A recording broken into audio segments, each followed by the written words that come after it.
যে যত গণহত্যা হয়েছে ৭১ থেকে শুরু করে বাংলাদেশের সে সকল গণহত্যার বিচারই আমরা চাই।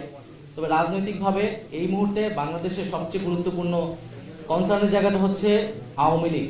ফলে জামায়াত ইস্যুতে প্রশ্নটা এসেছে এবং আমরা আসলে এই কারণে অনেক বেশি কনসার্ন এই জুলাই গণহত্যার বিচার নিয়ে, কারণ ৭১-এ সংঘটিত যে গণহত্যার বিচার আমরা দেখেছি যে এই বিচার নিয়ে এখনো আসলে প্রশ্ন আসতেছে। তো এটা আমাদের পুরাতন প্রজন্মের দায় যে আমরা ৭১-এর পরে আমরা ৭১-এ গণহত্যার বিচার নিয়ে আসলে সেই বিচারটা নিষ্পন্ন করতে পারি নাই, সমাধান করতে পারি নাই এই রাজনৈতিক প্রশ্নগুলা, সেটি যাতে তার পুনরাবৃত্তি না হয় এই কারণেই কিন্তু আওয়ামী লীগের বিচার নিয়ে আমরা স্ট্রিক্ট এবং এই বিচারটা আমরা নিষ্পন্ন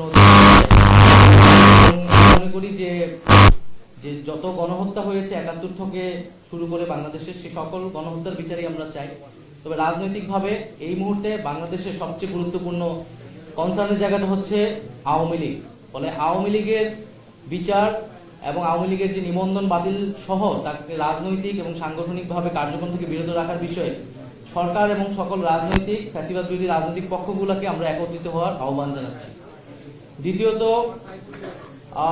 এখানে আমরা মনে করি যে নির্বাচন বা একটি রাজনৈতিক দল কার্যক্রম করতে পারবে কি পারবে না এটি সম্পূর্ণই সিদ্ধান্ত, এবং এই সিদ্ধান্ত কেবল মাত্র সরকার, রাজনৈতিক দলগুলা, বিদ্যমান রাজনৈতিক দলগুলো এবং জনগণের রয়েছে।